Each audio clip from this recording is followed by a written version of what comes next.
ये कांदा जो है पित्त को शांत करने वाली सबसे अच्छी औषध है दुनिया में।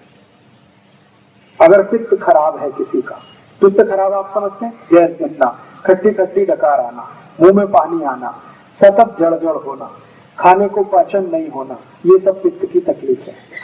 वमन होना, उल्टी होना, वॉमिटिंग होना, ये सब पित्त की। तो पित्त को सबसे ज्यादा संतुलित करने की ताकत जिसमें है वो कांदे में। तो कांदा आप चाहें तो खाइए। आप बोलोगे पित्त शांत करने की और भी दवाएं, हाँ बहुत सारी दवाएं हैं, मैं बता दूंगा, लेकिन कांदा अभी बता रहा हूं। कांदा पित्त को शांत करने की सबसे अच्छी औषध है। पित्त की खराबी से शरीर जितने भी रोगों में फंसता है, सब रोगों को ठीक करने की ताकत कांदा में। जैसे गर्मी है और गर्मी में सन स्ट्रोक हो गया, लू लग गई आपको, अब लू के बाद आपको बहुत कुछ तकलीफ आने वाली है, वो सभी रोगों में कांदा आपके लिए उपयोगी है, सभी रोगों में लू लगने के बाद। इसी तरह से आंखों का एक रोग होता है जिसको कैटरेक्ट कहते हैं, मोतियाबिंद। मोतियाबिंद को गलाने की ताकत अगर दुनिया में किसी चीज में है तो वो कांदे के रस में। बिना ऑपरेशन अगर आपको आंखें ठीक रखनी है तो कांदे का रस सतत आंखों में डालिए। जिंदगी भर आप चाहते हैं कि आंखों को चश्मा ना चढ़े और कभी भी आंखें आपकी खराब ना हो, तो कांदे का रस आप अपनी आंखों में डालिए।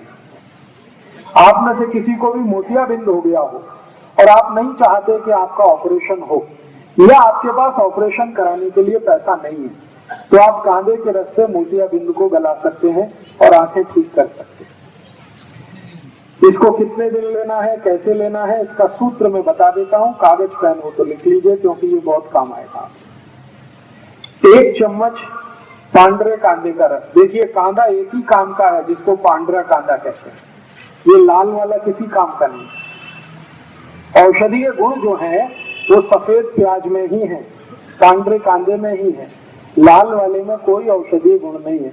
वो तो खाने के लिए आप खा सकते हैं, औषधीय गुण उसमें नहीं है। औषधीय गुण जो है वो पांडरे कांदे में ही है। तो पांडरे कांदे का 1 चम्मच रस ले लीजिए, 1 चम्मच इसमें नींबू का रस मिला दीजिए।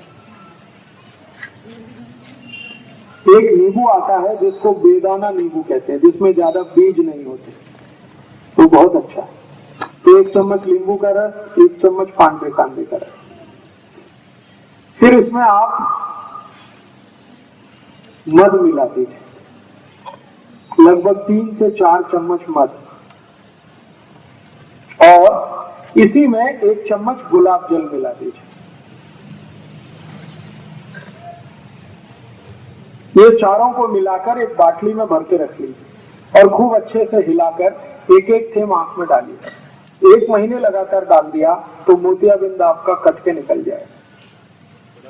गुलाब जल 1 चम्मच, जितना आपका कांदे का रस उतना ही गुलाब जल, उतना ही नींबू का रस, लेकिन मध इसमें 3 से 4 फुट जाती, मैंने 3 से 4 चम्मच मध। अब ये जो सोल्यूशन तैयार हुआ है इसको बाटली में भर के रखेंगे, 4-5 महीने ये खराब नहीं होता।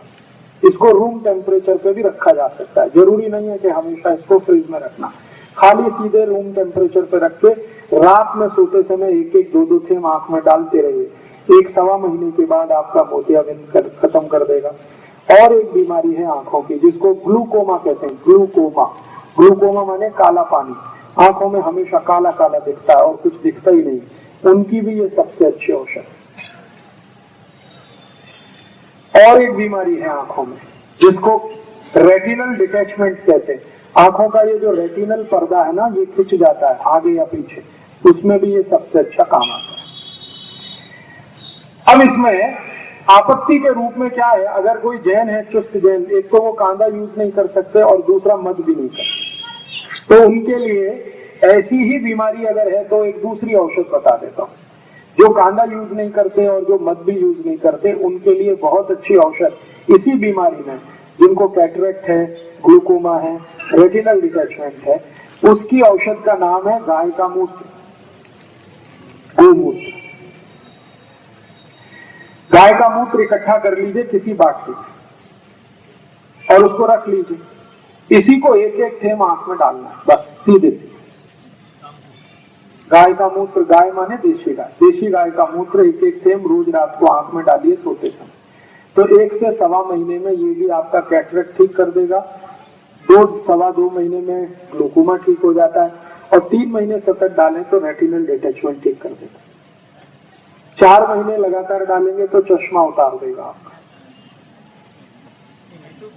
बिंदु जो है जी, वो मर्ज हो जाता है या बाहर निकलता है? मर्ज हो जाता है। वो एक्चुअली क्या है, मोतियाबिंद एक तरह से फैट है, वसा है, तो वसा जल जाता है, जल जाता है तो वो वहीं अंदर ही खत्म हो जाता है, बाहर नहीं निकलेगा। जी, छान के अगर गाय बड़ी है जो 3-4 बार मां बन चुकी है, उस गाय का मूत्र लेंगे तो फिल्टर कर लीजिए। और गाय की बछड़ी है तो वो डायरेक्ट भी डाल सकते हैं क्योंकि वो बहुत शुद्ध होता है और काफी कुछ फिल्टर होके जाता है। आंखों के रोग में मैंने इससे अच्छी कोई औषध अभी तक नहीं देखी, गोमूत्र से अच्छी, एकदम tax free, cost free, side effect नहीं है और एक्सपायरी डेट कुछ भी नहीं, हर गली हर गांव में उपलब्ध है। और गाय माता इतनी अद्भुत है कि वो कभी भी मूत्र देने के लिए पैसे नहीं लेती, आप डब्बा लगा दो, भर लो, लेकिन रखने का है कांच की बाटली। तो कांच की बाटली में अगर आप इसको भर के रखेंगे तो ये कभी भी खराब नहीं होता। गोमूत्र 10 साल, 15 साल, 20 साल, 40 साल तक सुरक्षित रखा रहता है, तो उसमें कभी भी जंतु नहीं पड़ते। ऐसा कहा जाता है कि गंगा जल में और गाय मूत्र में कभी भी जंतु नहीं पड़ते, माने गंगा जल की जितनी पवित्रता है गाय के मूत्र की भी उतनी ही पवित्रता है। तो इस गोमूत्र का आप भरपूर इस्तेमाल करिए। आप दोस्तों, अगर ये वीडियो आपको पसंद आया तो प्लीज लाइक करिएगा, सब्सक्राइब करिएगा और शेयर करना बिल्कुल ना भूलिएगा। साथ ही आप अपने कमेंट द्वारा हमें अपना फीडबैक जरूर दें। धन्यवाद।